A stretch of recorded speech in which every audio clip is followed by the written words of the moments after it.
Hello दोस्तों, नमस्कार। स्वागत है आपका आरडब्ल्यू परिवार पर। तो एसएससी जेई 2025 ने नॉर्मलाइजेशन के नियमों में कुछ बदलाव किया है।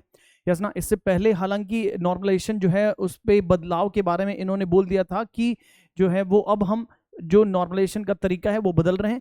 हालांकि अब उन्होंने उस तरीके पे कुछ एक्सप्लेनेशन दिया है कि अब जो आगे जो नॉर्मलाइजेशन होगा एसएससी जेई के या एसएससी के जितने भी एग्जामिनेशंस में वो किस तरह से होगा। और लेवल जब आपका मल्टी शिफ्ट्स में एग्जाम होता है तो किसी शिफ्ट में पेपर जो है वो आपका इजी आ जाता है, किसी शिफ्ट में पेपर जो है वो हार्ड आ जाता है। तो पहले जो है वो क्या करते थे, वो एवरेज बच्चों के अनुसार जो है वो नॉर्मलाइजेशन करते थे, लेकिन उसमें जो है वो दिक्कत होती थी। जो बच्चा डिफरेंट हार्ड शिफ्ट में जब जाता था, यस ना, तो उसमें थोड़ी सी जो है उसको प्रॉब्लम होती थी और एक्चुअल में जो उसको नॉर्मलाइजेशन का लाभ मिलना चाहिए था वो नहीं मिल पाता था। तो अब इन्होंने थोड़ा सा इसमें एक्सप्लेन करने की कोशिश करी कि क्या जो है वो हम नॉर्मलाइजेशन किस तरीके से हम करेंगे। तो एक बार जो है वो बात कर लेते हैं इस नॉर्मलाइजेशन के जो बदलाव के बारे में इन्होंने जो है वो क्या बोला है।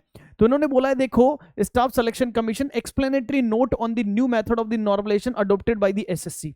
इन्होंने बोला है कि when candidates take exams in the multiple shift the difficulty level of the each shift जो है वो वेरी कर सकती है। Some shift could be harder और इजी हो सकती है। To make sure everyone is treated fairly, सबको जो है वो समान रूप से मौका मिले या समान रूप से जो है वो मापा जाए, उसके लिए commission normalizes the score. This means that the score are adjusted so that the candidates from different shifts can be compared fairly on the same scale.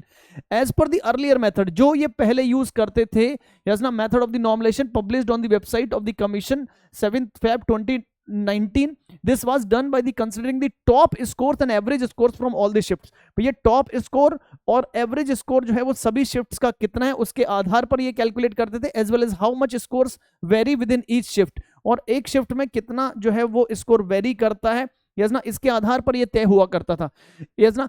And using this information, a new adjusted score for each candidate was calculated. Her student के लिए एक नया जो है वो score calculate किया जाता था, नॉर्मलाइज्ड स्कोर जो है वो कैलकुलेट किया जाता था। This new score shows how well a candidate performed compared to the everyone else, not just those in his or own shift. मतलब इस स्कोर के आधार पर यह तय किया जाता था कि एक बच्चा जो है वो बाकी सब बच्चों के तुलना में कितना जो है वो परफॉर्म कर रहा है, ऐसा नहीं कि केवल अपनी शिफ्ट में, यस ना। This process of the normalization is effective at ensuring that the candidate who took tougher shifts are not unfairly disadvantaged and everyone score can be compared fairly no matter which shift they appeared in.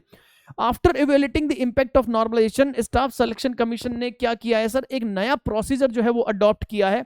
और इस नए procedure में new procedure of the normalisation which is based on the equi percentile method, percentile नहीं equi percentile method पे based है, yes ना, जिसकी detail इन्होंने जून में एक नोटिस के माध्यम से जो है वो बता दी थी कि भैया अब हम इस फॉर्मूले के माध्यम से जो है वो नॉर्मलाइजेशन करेंगे। ठीक है दोस्त। अब यहां अगर मैं बात करूं, यहां पर अब अगर मैं बात करूं तो इन्होंने जो है वो क्या बोला है, under the equi percentile system instead of adjusting scores using average और वेरिएशन, एवरेज और वेरिएशन को यूज किए बिना, यस ना, वो ना करके ये क्या करेंगे, rank and percentile of the candidates in each shift are considered as per the system. The most important determinant of a candidate's performance is her ranking within his or own shift, कि उस बच्चे की जो ranking है उस particular shift में, जिस shift में वो एग्जाम दे रहा है उसको में रैंकिंग कितनी आ रही है उसके आधार पर यह तय किया जाएगा, यस ना। और which is reflected by the percentile score. For example, candidate अगर आपके पास स्कोर करता है better than 80% of the students in one shift will be match to the candidates who scored better 80% better than 80% of the examination in that another shift. मतलब इस shift के आपने 80% बच्चों से क्या किया, बेहतर परफॉर्म किया है, और किसी दूसरे शिफ्ट में जो है 80% जो बच्चे हैं, यस ना, 80% जो बच्चे हैं उससे बेहतर परफॉर्म करने वाले कैंडिडेट से आपको क्या किया जाएगा, कंपेयर किया जाएगा, यस ना। इस तरह का जो है वो एक relative position in their on shift जो है वो क्रिएट किया जाएगा, गेटिंग और नॉट, जिससे क्या होगा, बच्चों को ये इंश्योर किया जाएगा कि who faced certain problems relating to the content in one shift won't be unfairly ranked compared to the candidates in other shift who did not face similar problems, yes ना।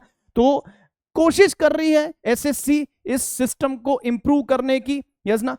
सो लेट्स होप कि ये आपके पास जो है वो एक बेहतर जो है वो क्या होगा, बच्चों का जो डिफिकल्टी लेवल है अलग अलग डिफरेंट शिफ्ट्स में, यस ना, उससे जितना जो बच्चों को नुकसान होता था वो अब शायद जो है वो ना हो, यस ना। सो ये एक बेहतर तरीका जो है इन्होंने एसएससी ने अपना है, यस ना। तो इस बार जो है आपका नॉर्मलाइजेशन जो है वो इस तरीके से होगा। गॉट द पॉइंट, यस ना। ये एक जो है न्यूज आई थी एसएससी की तरफ से, गेट ना। नेक्स्ट अपडेट के लिए बने रहिए आरडब्ल्यू टेक परिवार पर। धन्यवाद, thank you so much, good luck, नमस्कार, जय हिंद।